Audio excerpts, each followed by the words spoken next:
بسم اللہ الرحمن الرحیم۔ آج میں آپ کو کوشش کے اسباب، کامیاب ہونے کے اسباب میں سے ایک بہت اہم سبب بتاتی ہوں، وہ ہے یقین۔ یقین کی طاقت کیا ہوتی ہے کہ یہاں سے اندازہ لگائیں کہ کسی بھی کامیابی کے لیے یقین اس طرح اہم ہوتا ہے جس طرح انسان کو زندہ رہنے کے لیے آکسیجن اہم ہے، ورنہ اس کے بغیر زندگی ممکن نہیں۔ جیسے آکسیجن کے بغیر زندگی ممکن نہیں ہے، اسی طرح یقین کے بغیر کامیابی ممکن نہیں ہے، کیونکہ محنت کروانے والی چیز کا نام ہوتا ہے یقین۔ جس کو یہ یقین اور امید ہوتی ہے کہ میں آج آغاز کر رہا ہوں تو ضرور کامیاب ہوں گا، وہ محنت کرتا ہے۔ اور ہمارا یہ یقین ہے کہ اللہ تعالیٰ کا یہ اصول ہے کہ وہ کبھی کسی کی محنت کو ضائع نہیں کرتا۔ آپ جتنا اللہ پر یقین رکھتے ہوئے محنت کریں گے، حکمت عملی سے محنت جاری رکھیں گے، آپ کو اتنی ہی کامیابی ضرور ملے گی۔ ایسا اس لیے ہوتا ہے کیونکہ جب آپ کسی کام کو فوکس ہو کر کرتے ہیں تو آپ کے دماغ کی جو ساری انرجی ہے وہ اس کام کے لیے اکٹھی ہو جاتی ہے، جس کے لیے آپ وہ کام آسانی سے کر لیتے ہیں۔ ورنہ دوسری صورت میں، شک یا اندیشوں کی صورت میں، آپ کے دماغ کی طاقت منتشر ہو جاتی ہے چھوٹے چھوٹے حصوں میں، کسی اندیشے میں، کسی گمان میں، کسی وسوسے میں۔ جب یہ ساری چیزیں مختلف طاقت مختلف پارٹس میں تقسیم ہو جاتی ہے تو وہ کامیابی کے لیے جتنی چاہیے ہوتی ہے طاقت وہ نہیں مل سکتی، تو اس لیے انسان اس طرح کامیاب نہیں ہو سکتا۔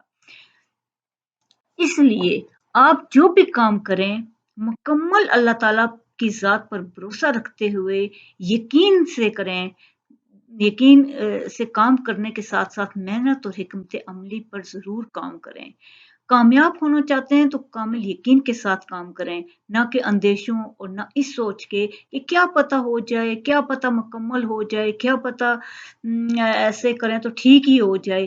اس طرح کے اندیشوں کے بغیر آپ اللہ کی ذات پر مکمل اور کامل یقین رکھتے ہوئے محنت سے کام کریں، اور یہ مکمل یقین رکھیں کہ آپ کامیاب ہوں گے تو آپ ضرور کامیاب ہوں گے۔ یہ ایک شعر بھی ہے، جو یقین کی راہ پہ چل پڑے انہیں منزلوں نے بنا دی، جنہیں وسوسوں نے ڈرا دیا وہ قدم قدم پر بہک گئے۔ جو یقین کی راہ پہ چل پڑے انہیں منزلوں نے بنا دی، جنہیں وسوسوں نے ڈرا دیا وہ قدم قدم پر بہک گئے۔ کسی یقین کو آپ کے اندر جتنا زیادہ پختہ ہوگا اور جتنا یقین مضبوط ہوگا، آپ اتنے ہی کامیاب ہوں گے۔ اس طرح کا میں واقعہ آپ کو سناتی ہوں۔ ایک دفعہ سلطان محمود غزنوی نے ایک عظیم جگہ پر 16 بار حملہ کیا، لیکن وہ کامیاب نہیں ہو سکا۔ ان 16 حملوں میں ان کے لشکر، ساز و سامان کا بہت نقصان ہو گیا۔ ظاہر ہے جب جنگ ہوتی ہے، جب حملے کیے جاتے ہیں تو نقصانات تو دونوں طرف ہوتے ہیں، دونوں طرف کو برداشت کرنا پڑتا ہے۔ لیکن جب اب انہوں نے ہمت نہیں ہاری، ان کی سب سے بڑی خصوصیت یہ تھی کہ وہ ہمت نہیں ہاری، اور انہوں نے 17ویں بار بھی حملہ کرنے کا سوچا، اور پوری تیاری اور حکمت عملی سے تمام واقعات کو مد نظر رکھتے ہوئے ناکامی کے نئی پلاننگ کی اور حملے کے لیے تیاری کر کے جانے لگے تو کسی نے ان کو مشورہ دیا کہ یہاں کسی بزرگ سے آپ دعا کروا لیجیے۔ وہ جب گئے تو انہوں نے کہا، بزرگ نے کہا کہ اس وقت تو حالات سازگار نہیں آپ کے حق میں نظر آ رہے۔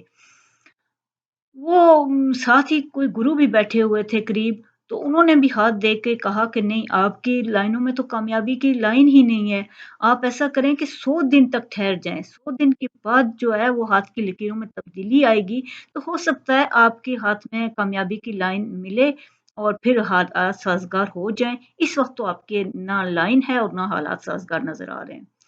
سلطان نے کہا نہیں جی، ایسا نہیں ہو سکتا، مجھے تو لگتا ہے کہ ابھی حالات سب سے اچھے ہیں، کیونکہ مجھے ابھی حملہ کرنا چاہیے، میں جیت سکتا ہوں، کیونکہ میں نے جو تیاری کی ہے، جو حکمت عملی اپنائی ہے، جو پلاننگ کی ہوئی ہے، مجھے پورا یقین ہے کہ میں کامیاب ہو جاؤں گا، اور ہمارا ساز و سامان سب کچھ تیار ہے، فوج تیار ہے میری،